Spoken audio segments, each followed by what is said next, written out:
Okay, so here's an update on the old Jeep Comanche 2.8 liter. Okay.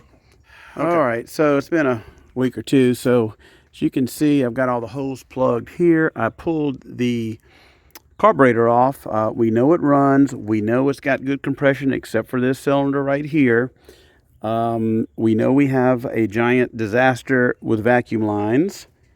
We know we have a crappy motor that might run, might not, but we do know it fires off and at least attempted to run. We do know that the distributor is loose. It just goes around, so it's probably way out of time. You don't see any oil leaking around the valve covers. It leaks all over the place. I just have pressure washed it, so it looks better than it really is. These belts are obviously in pretty good shape. Don't need to worry about that. And we have an air pump on here that is locked up. Don't need to worry about that either. Water pump seems to be leaking and crusty, so we're not going to worry about that. And it looks like somebody did not use enough RTV, so we probably need to add some more there. The radiator actually has some clear water and lots of corrosion. I don't even remember if I put that in there. So let's go in the shed and I'll show you what I've been doing. There's another Comanche there. This one actually I've got running good. That's got the 4-liter in it. I'm going to change the bed on that. You see that's in pretty good shape. Got a replacement bed there. Got a replacement bed there. Got tailgates on all of them. Those are rare. Okay, so I got the top half of this carburetor torn apart and it is nasty. You can see over here, I've kind of left it all together, accelerator pump and everything, but so I can see how it goes back together. But this is really nasty. So I do have a carburetor kit that I got from Rock Auto. Sure hope it's the right one. But we are going to lay all the parts out and see if we can rebuild this thing. As you can see in this float bowl, this is your float here. How nasty that is. There's no way this thing could have ran good. Okay, and the process begins.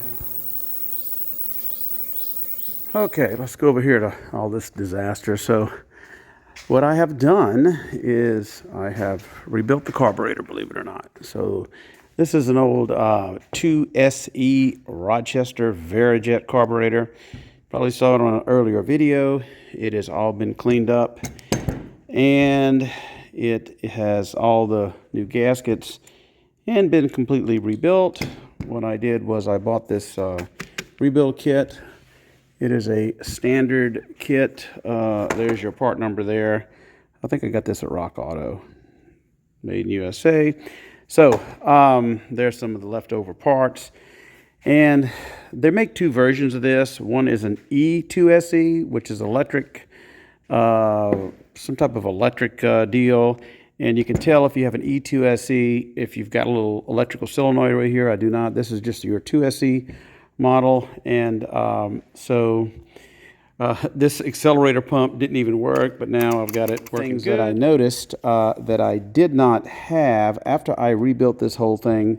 So this thing is missing. This carburetor still has a few issues. So although it's been all cleaned up, got all new seals and float seals and all that's been tested and adjusted, it is missing the fast idle solenoid, which is fast idle cam, excuse me.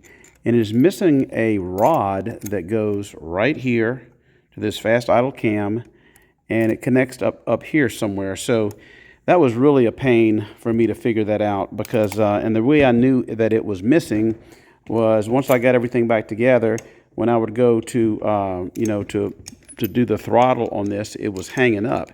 And the reason it was hanging up, because this unit should be way up here.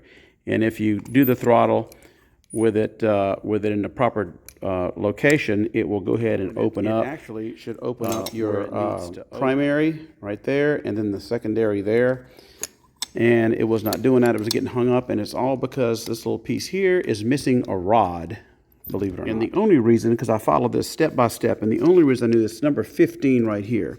And number 15 says this is the rod fast idle cam. And clean that. I didn't have a video. I didn't show you a video on that.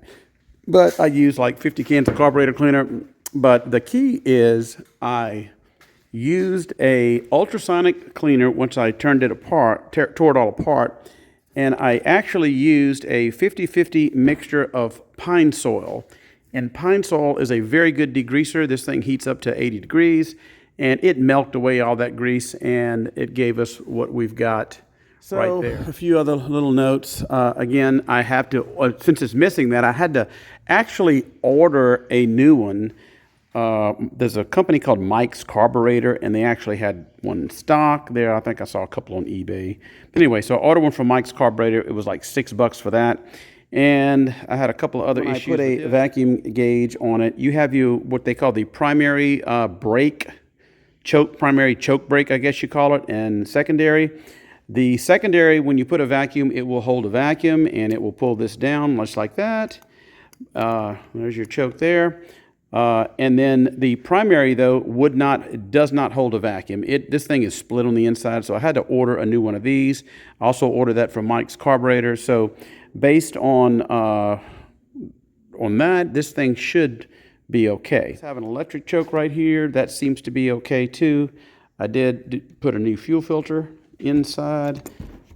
Also, thing back on it, of course, I will have to figure out where all of these crazy vacuum lines go. Now, this is a dreaded carburetor. People do not like these. In fact, a lot of people take these and they switch them out for a Weber, but the Weber's like $1,000. I'm not going to do that. If you hook the vacuum lines up correctly and if you tune it correctly, it seems that these will work okay. And there'll be a video coming out on that. Hopefully I can get that up. I wanted to show you is this is the base. This was the base plate. Some of these 2 SE carburetors had this and some of them did not. And this is a base plate heater. And what this does is the Venturi effect of the fuel and air that goes in, especially in northern climates, causes that to ice up and it causes it to run bad. So they have these heaters that come on that. This one seems like it's seen better days. I don't even know if this works. I might test it. Probably won't put it back. I'm in the deep south. Don't need this. But I'll probably just throw it in for the next owner because I do plan on selling this Comanche. I'm not going to keep this. Of course, I'm dealing with all these vacuum lines on this Comanche. So went to Harbor Freight and got a whole set of vacuum caps. I went through my stash and I got all the vacuum lines I could find. I think I have enough. This is how I tested the carburetor. In fact, let me show you. Here is this Maddox vacuum pump and vacuum. So this puts pressure and vacuum. As you see right here, you've got pressure and vacuum, and you can move this little thing back and forth depending on which one you want to do. We want to do it on vacuum, so we're going to pull this way.